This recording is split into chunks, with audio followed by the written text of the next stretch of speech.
ભારત જેવો આટલો મોટો અને વૈવિધ્યસભર દેશ, અહીંયા ઉચ્ચ શિક્ષણના ધોરણો એકસરખા કેવી રીતે જાળવી શકાય? આ ખરેખર એક બહુ મોટો સવાલ છે.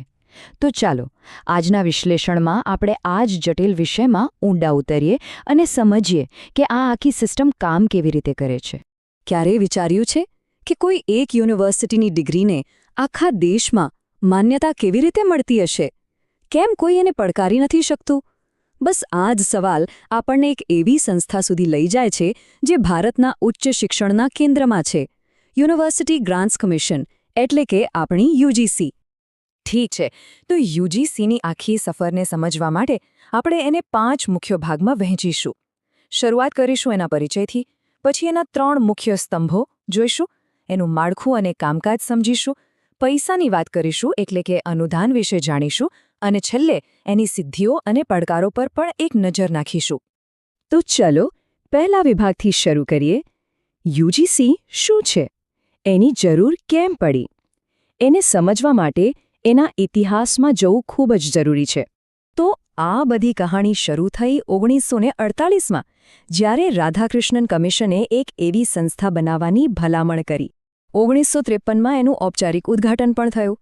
પણ ખરી ગેમ ચેન્જર ક્ષણ હતી 1956, જ્યારે સંસદના એક અધિનિયમથી એને એક વૈધાનિક સંસ્થા બનાવવામાં આવી, જેનાથી એને ઘણી સત્તાઓ મળી. અને સમય જતાં દેશના ખૂણે-ખૂણા સુધી પહોંચવા માટે 1995માં ગુવાહાટી જેવા પ્રાદેશિક કાર્યાલયો પણ ખોલવામાં આવ્યા. તો હવે આપણે એનો ઇતિહાસ તો જાણી લીધો, પણ યુજીસીનું મુખ્ય મિશન શું છે? એ કયા સિદ્ધાંતો પર કામ કરે છે? ચાલો હવે એ જોઈએ. આને આમ સમજી શકાય કે ભારતનું જે ઉચ્ચ શિક્ષણનું માળખું છે ને, એ 3 મજબૂત પાયા પર ટકેલું છે, અને આ ત્રણેય પાયાને મજબૂત રાખવાનું કામ યુજીસી કરે છે. તો કયા છે આ 3 સ્તંભ? તો આ 3 સ્તંભ એટલે પહેલું, દેશભરની યુનિવર્સિટીઓમાં ભણાવવાની રીત અને રિસર્ચમાં એકરૂપતા લાવવી. બીજું, જે ખૂબ જ અગત્યનું છે, શિક્ષણ, પરીક્ષાઓ અને બીજી સુવિધાઓ માટે ઓછામાં ઓછા આટલા તો સ્ટાન્ડર્ડ હોવા જ જોઈએ એ નક્કી કરવું અને એનું પાલન કરાવવું. અને ત્રીજું, યુનિવર્સિટીઓને વિકાસ માટે અને ચલાવવા માટે પૈસાની મદદ કરવી. બસ આ જ યુજીસીનું મુખ્ય કામ છે. સારું, તો આપણે એ તો જોયું કે યુજીસી શા માટે છે, પણ હવે સવાલ એ છે કે તે કેવી રીતે કામ કરે છે.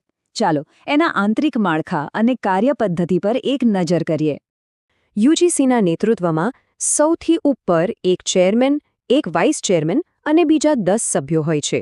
આ બધા મળીને મોટાભાગના નિર્ણયો લે છે. અને અહીં એક રસપ્રદ વાત એ છે કે ચેરમેન પદ માટે એવી વ્યક્તિને પસંદ કરાય છે જે કેન્દ્ર કે રાજ્ય સરકારના અધિકારી ન હોય. આ એટલા માટે જેથી સંસ્થા કોઈના દબાણ વગર કામ કરી શકે. આ કમિશનની સૌથી મોટી તાકાત એની વિવિધતા છે. એમાં ફક્ત શિક્ષણશાસ્ત્રીઓ જ નથી હોતા, પણ સરકારના પ્રતિનિધિઓ અને બીજા ક્ષેત્રોના નિષ્ણાતો પણ હોય છે. આનાથી એ સુનિશ્ચિત થાય છે કે દરેક નિર્ણય બધા પાસાઓને ધ્યાનમાં રાખીને લેવાય. આ રચનાને જો આપણે ધ્યાનથી જોઈએ તો એમાં સરકારી, શૈક્ષણિક અને નિષ્ણાત પ્રતિનિધિઓનું એક સરસ સંતુલન છે. લગભગ 40% સભ્યો યુનિવર્સિટીના શિક્ષકો હોય છે અને બીજા 40% કૃષિ, કાયદો, વાણિજ્ય જેવા અલગ અલગ ક્ષેત્રોના એક્સપર્ટ હોય છે. આ સંતુલન ખૂબ જ જરૂરી છે. તો આ કમિશન આખરે કરે છે શું? આ સ્લાઇડ એને ગુણવત્તાનું એન્જિન કહે છે, જે એકદમ સાચું છે. એના 3 મુખ્ય કામ છે. પહેલું, યુનિવર્સિટી શિક્ષણને પ્રોત્સાહન આપવું.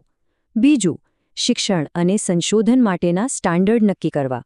અને ત્રીજું, એ સુનિશ્ચિત કરવું કે આ સ્ટાન્ડર્ડનું પાલન થાય. આ ત્રણેય કાર્યો એકબીજા સાથે જોડાયેલા છે.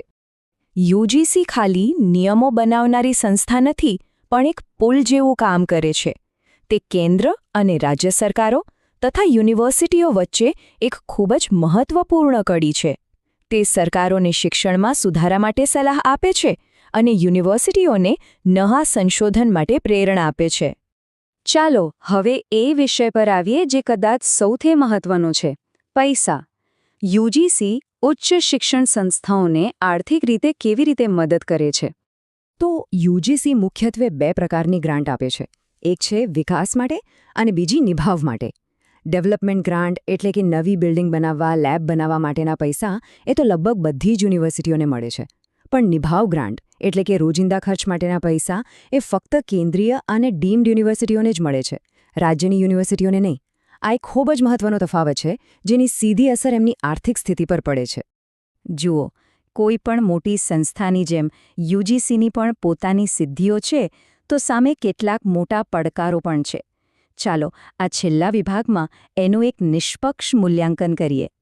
યુજીસીની વાર્તાના બે પાસા છે. એક તરફ મજબૂત પાયા પર ઊભેલી એની સિદ્ધિઓ છે, જેને શિક્ષણમાં ક્રાંતિ લાવી છે, તો બીજી તરફ તૂટતા સ્તંભો જેવા કેટલાક પડકારો અને મર્યાદાઓ પણ છે, જેને નજરઅંદાજ ન કરી શકાય. જો સિદ્ધિઓની વાત કરીએ તો યુજીસીએ દેશમાં નવી યુનિવર્સિટીઓ અને લાઇબ્રેરીઓ બનાવવામાં બહુ મોટો ભાગ ભજવ્યો છે. શિક્ષકોના પગાર ધોરણ સુધાર્યા અને ટ્યુટોરિયલ જેવી નવી પદ્ધતિઓ દાખલ કરીને શિક્ષણની ગુણવત્તા સુધારી. અને સૌથી મહત્વનું, દેશમાં રિસર્ચના કલ્ચરને પ્રોત્સાહન આપ્યું. જો કે પડકારો પણ ઓછા નથી. યુજીસી પાસે ફંડિંગ હંમેશા ઓછું રહે છે. ઘણીવાર નવી યુનિવર્સિટીઓ ખોલવામાં રાજકીય હસ્તક્ષેપ જોવા મળે છે અને એવા આરોપો પણ લાગતા રહ્યા છે કે તે કેન્દ્રીય યુનિવર્સિટીઓને રાજ્ય યુનિવર્સિટીઓ કરતાં વધુ મહત્વ આપે છે, જે ભેદભાવનો મુદ્દો ઊભો કરે છે. આટલા બધા પડકારો છતાં એક વાત તો સાફ છે: યુજીસી ભારતીય ઉચ્ચ શિક્ષણની કરોડરજ્જુ છે. ગુણવત્તાના ધોરણો નક્કી કરીને, સંશોધનને પ્રોત્સાહન આપીને અને હજારો સંસ્થાઓ વચ્ચે તાલમેલ રાખીને તે ભારતના બૌદ્ધિક ભવિષ્યને આકાર આપી રહી છે.